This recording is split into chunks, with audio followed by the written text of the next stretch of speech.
Let's talk about plants, baby.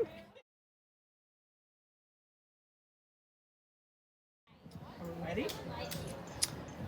So, welcome. My name is Julie, and I'm from Cloudview Farm over in Ephrata. And I am here to talk about herbs today.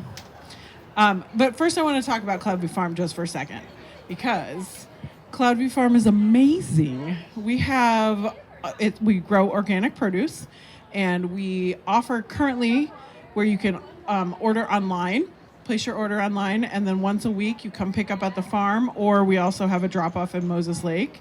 We did have something in Quincy last year, but the person that was picking up couldn't do it this year, and so if anyone wants to do that, we were doing it sort of like she would come pick up the orders and then she would deliver, or people would come pick them up at her house, kind of like CSA almost, but you get to individualize your order.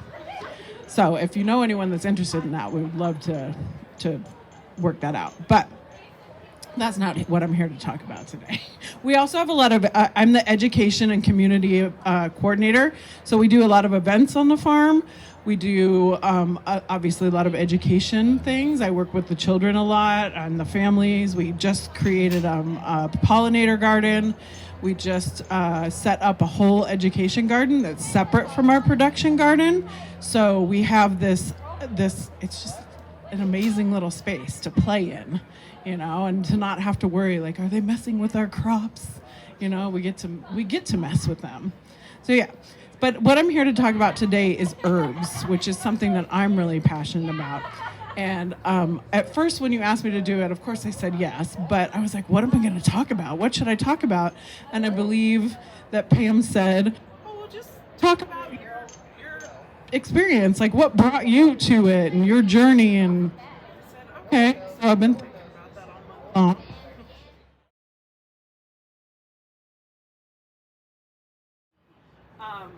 Okay, so back to herbal talk.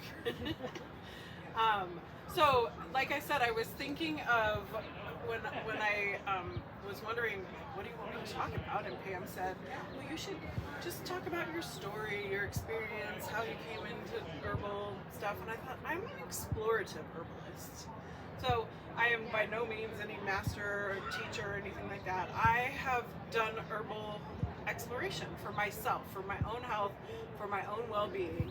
And then I started to think the other day, like, when did this all start? Like, when did I start? Like, I'd rather do that than a Western medicine or something. And I thought all the way back, my mom's name is Pam too, by the way, so she came into my awareness, and I thought all the way back to when I was in high school, and I was a rebellious child. And we'll just leave it at that. I have many stories, but the story that I want to share is that when I was a senior in high school, we had to do a research paper, and I did my research paper on medical marijuana because I just was really like, I just probably wanted to, have the right to say, oh yeah, see, it's all good and I can do this if I want, because I was so rebellious. But in hindsight, and clearly the world has caught up with that, it does have healing properties, right? And back then, which was a long time ago, by the way, back then in 1992, well, maybe not as long as everybody else, but long enough that in 92, like, it was, I still had to go look in a card catalog and find books on a shelf to find my information, so that's the research that I did, and there was actually a lot of research then. So when my mom got sick one day, she got like the flu, and she came home sick and was throwing up and stuff, and I remember telling her, Mom, you should just smoke a joint. And she was like livid, but it really would have worked, It would have eased, it would have worked. She didn't want to hear any of that though. So all of my research backfired on me in that moment. But then it also got me thinking a lot more about my mom and stuff. And my mom, I think nowadays I look back and I'm like, gosh, my mom really was into all of this, but I thought she was such a weirdo. I'm like, ugh, you and your plants and your stuff. And when kombucha, like the mushroom tea, like you can buy kombucha in a million different producers now at the grocery store. but my mom and grandma were making it at home with this big creepy like mushroom thing, like, and we were like, what are you doing?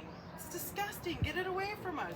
But it was like the big upcoming thing, and it was supposed to help with cancer prevention and all this stuff, which of course we all know and accept nowadays, but back then I was like, you guys are weird. So it really did start in my childhood.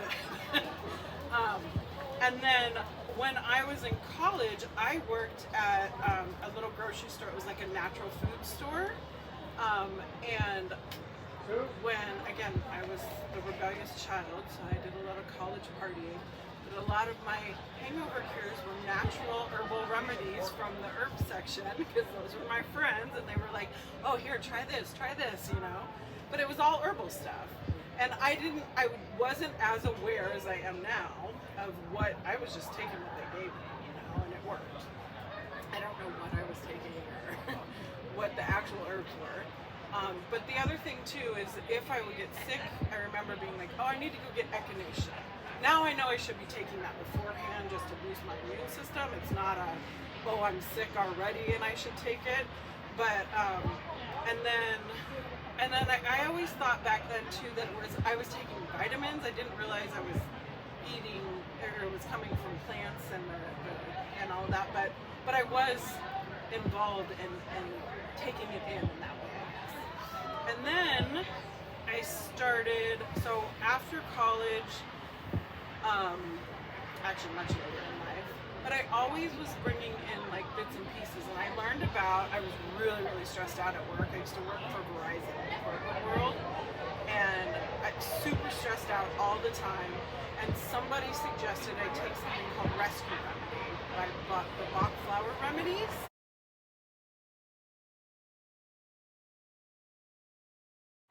And that, just a couple drops under my tongue, and my whole like nervous system would like, I could feel it calming down. And that's just the essence of a flower. So I don't make flower essences myself, but well, actually I have before, but that's not something I regularly do. But that's a huge one. So I brought this box up here as like all of my, not all of them, just some of them, of my go-to regulars that like sit out on my counter. And the flower remedies are not in here, but I have an entire box full of just a bunch of different flower essences. So that was a huge like, oh, and I used to carry that on my purse all the time. I probably still have some on my purse, but I carry it on my purse all the time. I have a couple of essential oils, like frankincense oil. This is like the magic oil for everything. I was in Guatemala with a friend of mine, got stung by a baby scorpion, and somebody said, go get frankincense oil, put it on that. And we watched the poison spreading in her leg after she got stung, but we watched, once we put this frankincense oil on, it pulled it back out, and I was like, that has to be in my purse. I now understand why my mom had such a big purse too. So, all the things I used to make fun of my mom for, I embodied it. So anyway, I began to gradually explore, like throughout my life, healthier ways of living, and that's why I call myself an explorative herbalist. And at some point, I was like, I really do want to deepen like my understanding of this, and it became also like a spiritual practice for me as well, and some of it. But the world of plant medicine and herbal wellness just started being all around me. It's the helicopter. Is that the helicopter? That's that one, yeah. Anyway, the world of plant medicine just became more prominent in my life, right? And when I started like taking workshops and, you know, oh, I want to learn more about this one or more about this one, and then I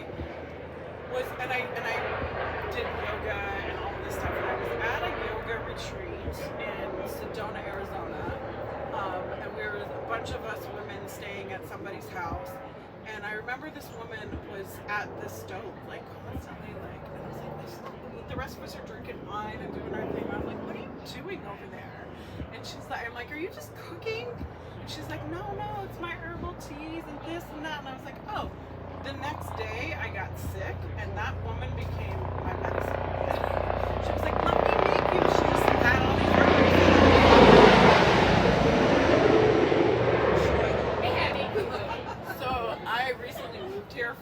Ocean Beach, San Diego, and it's in the flight path, and we constantly have an OB moment when the planes are going over. You pause. OB pause. I'm used to it. Anyway, so she became, I called her my herbal ninja. And when we left there, so she made me a bunch of teas and stuff to just get me through that cold that I had gotten there. And then when we were back home, we became really good friends eventually. But what I had her doing for me is she would make me these herbal teas and come and teach me about them and drop them off at my house every week, and like just things to nourish my system and help with whatever I was trying to go or going, whatever was going on in my life at the time. And two of my favorites that she introduced me to were Damiana, which is a nervine, and it's a nervine works on your nervous system, right? So what I talked about earlier about being really, really stressed, it's a great one for that. I take sips of that and I can feel a tingle down my spine almost,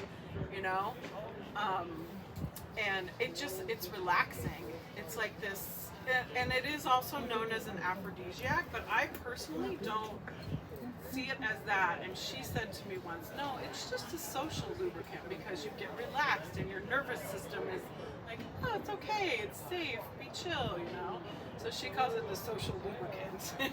But it's, to me, just a nice relaxant, right?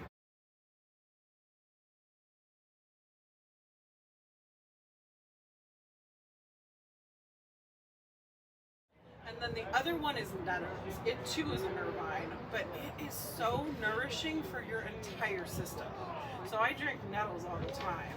I'm not a big cook, but a lot of people will cook with fresh nettles and make like pestos and put it in, anything you would put like spinach in, basically, you can put nettles in. And then nettles is like one of my favorites. It's a go-to nourishing, and you just drink it like a regular tea.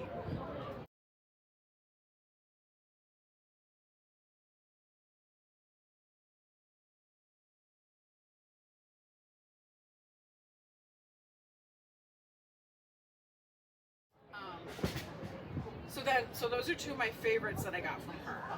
And then again, life kept going on, and I kept learning more and more, and finding people to teach me and workshops to take. And I discovered, I met this woman, Antoinette, and she's now one of my good friends as well. But she had this program that she was launching called Earth Magic. And it was all this, we spent 9 months on this journey with all of these plants. So we would meet once a month, and she would have 4 or 5 big jars of herbal teas for us. And she would guide us through a meditation as we sipped them, and we would all try to guess what they were. That wasn't a game now, so we'd have to get out of our head because we were trying to connect with the energy of the plant and what we were feeling in our body, and what sort of scents we were smelling, and how it made us feel, and any emotions that we might come up, or any messages we may have gotten from the plant. And so throughout that journey, there came a time when, life changed for me. I had to move out of my house. I got notice that I had to move out of my house, and long story short, I'll share that story some other time, but I ended up here in Central Washington. So, but I kept going back to finish out my classes. I was like, I gotta finish this out. Like, these plants are amazing, and I'm learning so much from them on so many different levels. But in that class, during one of my friends got in a horrible accident with a blender. The blender literally exploded, and horrible, and cut her face, and she's fine. She's well, but she was badly injured, right? But she's so in touch with the plants that she knew what to go to. She knew that for the trauma of it, the mental and emotional trauma of it, that she needed certain herbs, and she went to St. John's Wort, And then she also knew that comfrey was a very, very, very potent bone healer and skin healer. So you should not, it's not recommended to take comfrey internally, at least not a lot. I mean, you can sip a cup or two here, but she decided, no, my entire jaw needs to be restructured. I'm going to take it. I'm going to trust the medicine of it. So she drank it a lot with her St. John's wort, and then she also makes this amazing skin healer. In my, like, I love it. It's got comfrey, some lavender oil, and some beeswax, and that's it. I use this instead of Neosporin. You know, this is my Neosporin in my medicine kit. But she used that on her skin, and you could choose the tiniest little scar. That's it. You can't even tell today. So to me, I was like, that's magic. That's the magic that plants have, right? So super healing in that sense. And her jaw, like, she didn't have to have the surgery they thought she would have to have. So just amazing things by trusting that it would be okay and not just instantly going. Now, there's a time and a place for Western medicine. I'm not saying there's not, but not just instantly going to that, like knowing that the plants could help her.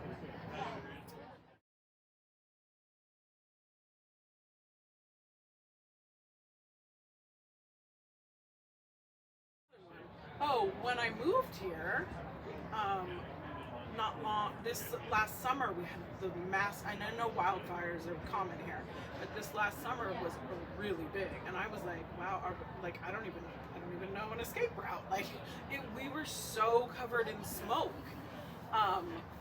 Luckily, the fire didn't reach Ephrata, but it was so close, and the smoke was just intense for days on end, right? And so I turned to my herbs, and I created a little blend, and I just call it a sinus and lung blend. But it has eucalyptus, mullein, marshmallow leaf, garden sage, and lemon balm. And that's all dried herbs that I just had in my, I call it my medicine chest, but it's a little apothecary chest. I also added fresh rosemary and fresh sage to it, and some fresh mint from my garden, just because it's fresh.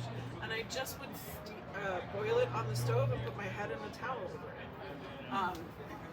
Really, really good if you have asthma, allergies. If you get really crazy allergies, it's really good.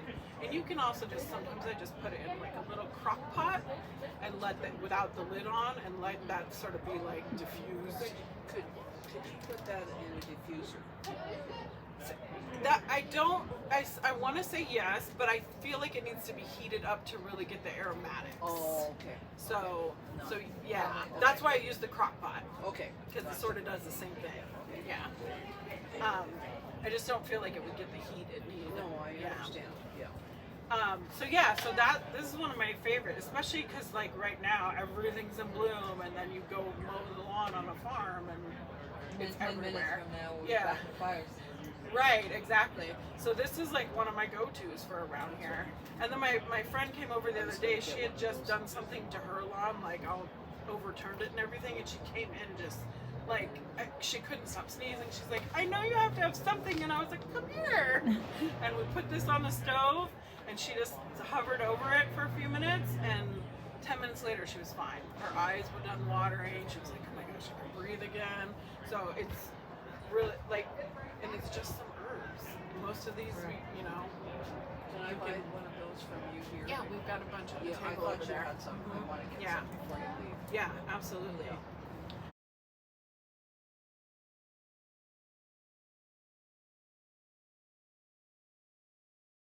And then one of my other favorites is lemon balm, which I recently I knew about it before, but I recently discovered. I was craving my herbal people because I didn't have those classes anymore, and I didn't know anyone here, and the world was shut down, and I was like, I need my herbal people, and I need my group, my people. And so my friend said, oh, you should find so-and-so on Instagram and follow her. Well, she's in Leavenworth. And then I followed her, and then a week later I saw she was holding a class on a farm for some herb stuff, and I was like, I'm there. And so I went out to that farm and I met her and I got to play with a bunch of herbs she had there. And one of them was lemon balm. And I came and she was like, this is so good. It's calming but cooling at the same time. And then just the other day I heard her say it's a functional sedative. And I was like, that's such a good description for it, you know? It's calms your nervous system, but you can go about life still. But I loved it because I came home and put it in a jar. I have jars of water with all these different herbs in them. So I'm like, what do I want today? Rosemary, but that and some mint, some fresh mint, amazing. And really cooling. So not just cold water, but the actual herbs cooling you from the inside out, right? Especially because the heat is a lot different here than it is in San Diego. It is. So I grew up in Phoenix, Arizona, so I know heat, but I was escaped from it for 20 years. So being back in it, I was like, oh, it's hot here. So that was a really good one to like help get me through the summer. And yeah, like I said, it's really nice, soothing herb. Does that have to be heated? It does not. No, I actually put it fresh in my water, and then I have the dried herbs, and I will just put it in like sun tea, and then I put it in the fridge, and keep it for a few days as I drink it. Yeah, it will go quick. You can brew it quicker if you heat it, but it doesn't have to be.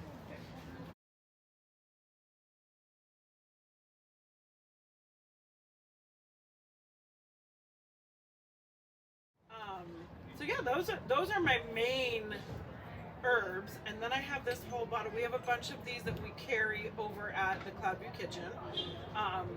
This one is one of my favorites. It's called Muscle Down, and you definitely don't want to be going anywhere if you're taking this because it is like a muscle relaxer basically. So I think on their description they say their warning says something to the extent of like, you know, don't operate heavy machinery or volunteer to babysit your little niece, you know. So I was like, well, okay, at least I know, right? But I love this stuff because for menstrual cramps, like that was a big part of my journey in discovering herbs too, is regulating my cycle and figuring out how to be like not in pain all the time. But this one, amazing for that. But also, it's like my friend says, it's like a weighted blanket in the evening. So it's the one that like I will just take a dropper of this when I'm like, I have got to stop. Like my day needs to end. It's 10 o'clock and I've been going since 8 a.m., you know? So I'll take a dropper full of that, and then in 10 minutes I'm like, oh, I'm sitting on the couch. And now 10 minutes later I'm like, it's time for bed. And then my body gets a chance to relax too, not just my mind. So that's one of my favorites. I have this one called Headspace from them, which is really good for headaches, because sometimes I'll get hormonal migraines, but if I feel it coming on and take a dropper full of this, it's gone in 10 minutes. And they have another one called Pain too, that's very good for the headaches, but it's also for any overall body pain. And then this one called Night is one of my favorites too. So if I don't want to be like, and I just need to quiet my mind a little, this is a really good one. Clearly I have trouble shutting off. I'm like one of the most mellow people that you might meet, but I have trouble shutting off at night for some reason. But these kind of things help. Instead of, yeah, I know. It is. Yeah. And I don't get hangovers from those. It's amazing. So yeah, some of my other favorite things. So this is one I made myself. It's not something I have for sale. Oh no, not that one. Mellow Moon. Because I said that one of my things was to help regulate my cycle. And so I will take this, I'll start taking it like within the week before. And then that already has my system like, oh, okay, we don't have to be so rough on you. Just helping regulate my hormones, basically. I have a friend in Asheville who has Dancing Sage Wellness, and she has amazing bitters, digestive bitters. So good. Pumpkin spice, that's what it tastes like. I'm like, oh, it's dessert, and I put a dropper full. When I know I've eaten like stuff that's like not gonna settle me. She has a bunch of Tulsi chai bitters too. That's a really yummy one. Because sometimes those bitters are disgusting, you know, and you're like, that's not gonna help me feel better. But when you taste like you're eating dessert as well, you know. My friend Mallory here, the one that is in Leavenworth that I told you I recently met. Hers is Hopewell herbs, and this is Divine Calm, another one that's like just a soothing one. This has rose petals, tulsi, fir tips, lemon balm, chamomile, Washington wildflower, honey, and grain alcohol. Is that like a tincture? A tincture, yeah. These are all I love tinctures and teas. That's my thing. Yeah. That's what I love.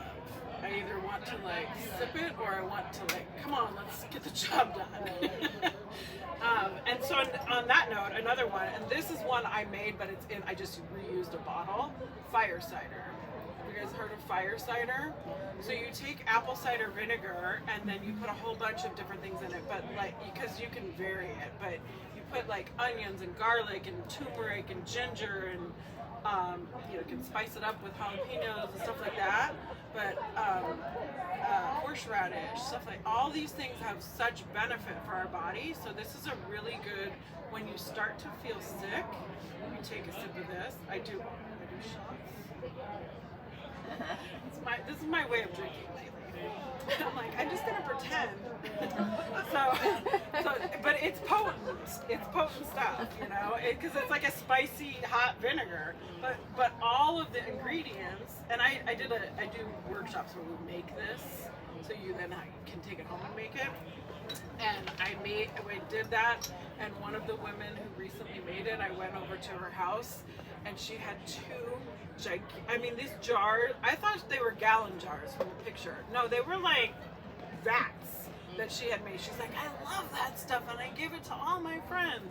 And then I have a friend that owns a massage school, and so if anybody comes in like, I'm not feeling it, she's like, here, take some, because it works. What it does is it just heats your body up and gets all of the beneficial components of everything that you put into it into your body, boosting your immune system.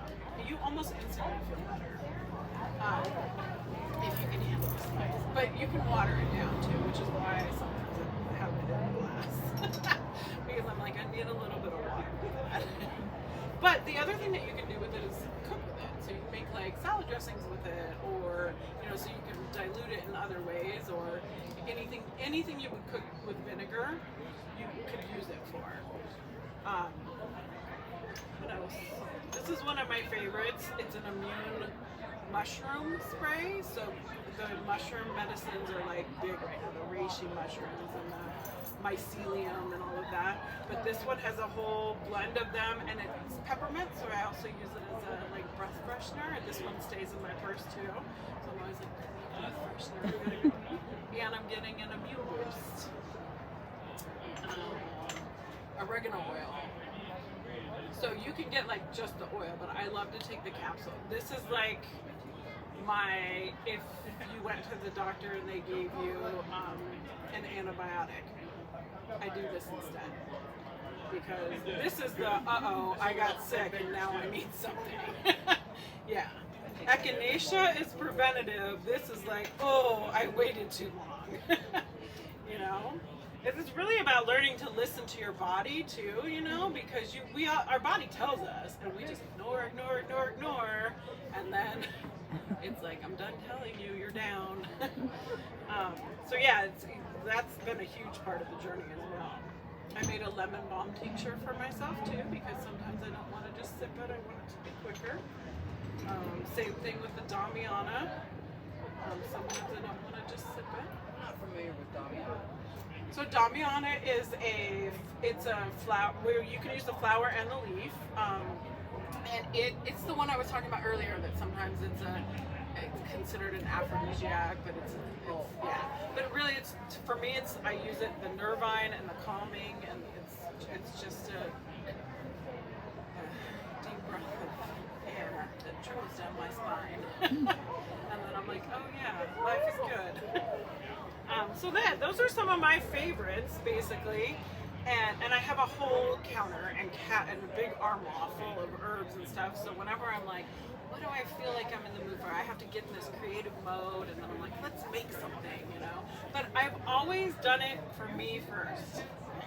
For me first, because that's what my journey is, right? And then if anybody around me is like, oh God, I need this, I'm like, oh, guess what worked for me? I'm not an herbalist that's like, oh, come to me and I'll tell you what you need. It's only if I've had experience with it. So if I've explored it and I understand it and know it, then I can share it with others. And that's usually what happens. You know, my friend comes over with their allergies and I'm like, here you go. This worked really well. So yeah. That's it. Do you guys have any other questions before we wrap it up? Do I have workshops? Yes. So if on Cloudview Farm, on the website and on the Facebook and Instagram, you'll see when we post it when we have workshops. Yeah. I do events and stuff on there, and I do some herbal exploration ones and make the fire cider and stuff like that. Yeah. Yeah. Yeah. Where do you hold your workshops? On the farm. And where is the In Ephrata. I'm sorry. Oh, Cloudview? Yes, in Ephrata. And then if we have the time and space, sometimes we can do it at Cloudview Kitchen in Soap Lake. Oh, So, cool. but so far it's all been on the farm. Yeah. Well, Great. Thank you guys.